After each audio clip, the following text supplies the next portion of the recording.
Welcome, and it's time for our news updates right here on Luntha television, and you're with me, Patrick Pupa.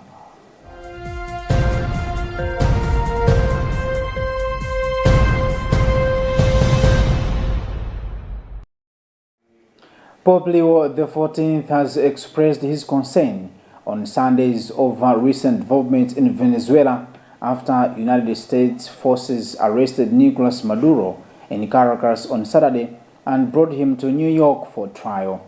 The Pope said that the good of the beloved Venezuelan people must prevail over every other consideration and lead us to overcome violence and to undertake path of justice and peace, safeguarding the country's control, ensuring the rule of law enriched in the Constitution, respecting the human and civil rights of each person, and of all working to build together a serene future of collaboration, stability, and concord, with a special attention to the poorest who suffer because of the difficult economic situation.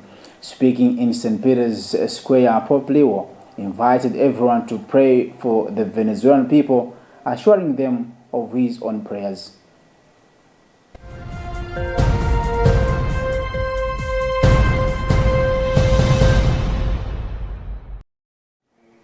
The Diocese of Mangochi joyfully joined the church in the country in celebrating the Epiphany of the Lord, also known as Three Kings Day, a gravity that marked the manifestation of Jesus Christ to all the nation.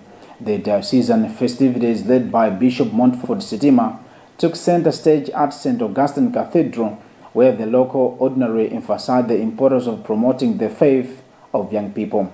In his homily, Bishop Sitima stressed the need for exemplary witnesses, saying parents should be the best examples for their children, guiding them to be shining lights in the world. He also encouraged priests, sisters, and church leaders to guide and mentor the children, supporting their faith and potential.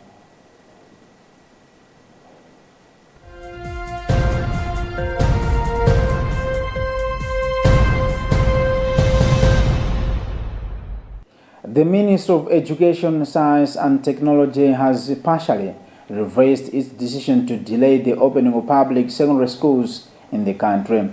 This follows an announcement by the Roads Authority that temporary access has been restored to a key bridge on the M1 highway.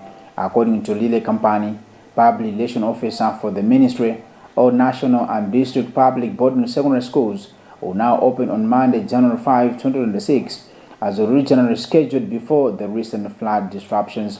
The initial delay was implemented to ensure that the safety of students and staff after severe flooding impacted infrastructure and travel routes in the country.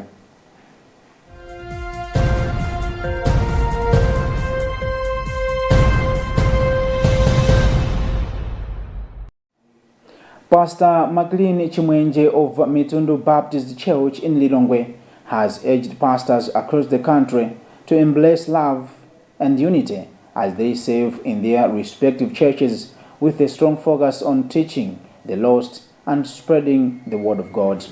He said harmony among church leaders is essential for effective ministry and the growth of the Christian faith. He made the remarks on Saturday during the ordination ceremony of 7 new pastors who have completed their ministry studies and will be serving churches in Lilongwe South. Pastor Chimwenje cautioned against jealousy among pastors, saying it undermines their mission, and encouraged them to celebrate one another's achievements while prioritizing the advancement of God's work in the country. Speaking on behalf of newly ordained pastors, Precious Perry expressed joy and commitment to lead by example in spreading the gospel within the community.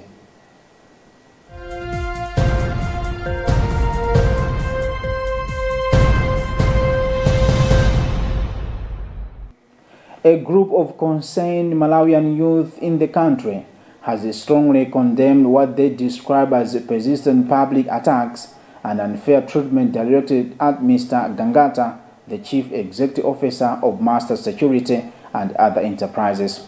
In a press statement, the youth praised Mr. Gangata as a visionary entrepreneur who represents the spirit of Malawi's young generation, dedicated to national development through enterprise, innovation, and ethical business enterprises. The statement highlighted that Master Security, which has been in operation for over 15 years, has made a notable contribution to Malawi's development, including sponsoring local football teams and creating employment opportunities. The youth emphasized that holding or having held a government position should not be used as a grounds for punishment or for denial of fair economic opportunity to any citizen. They further note that during the Malawi Congress Party administration, Master Security faced a lot of challenges that were widely perceived as politically motivated.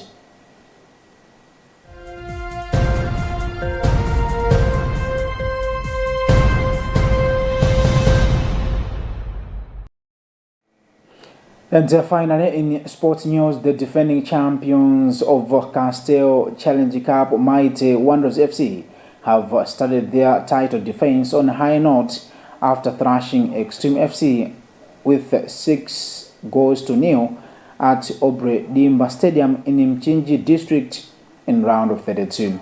Other teams that have progressed to the next stage of round 16 include Ekaya FC, Civil Service United, Karonga United, Blue Eagles FC, Kamuzu Barracks, and Mzozo City Hammers.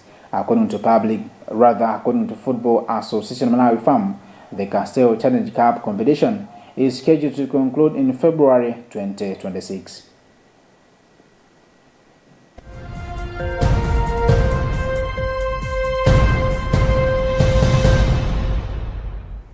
That's the end of our news updates, and this has been Patrick Pupa. Good morning.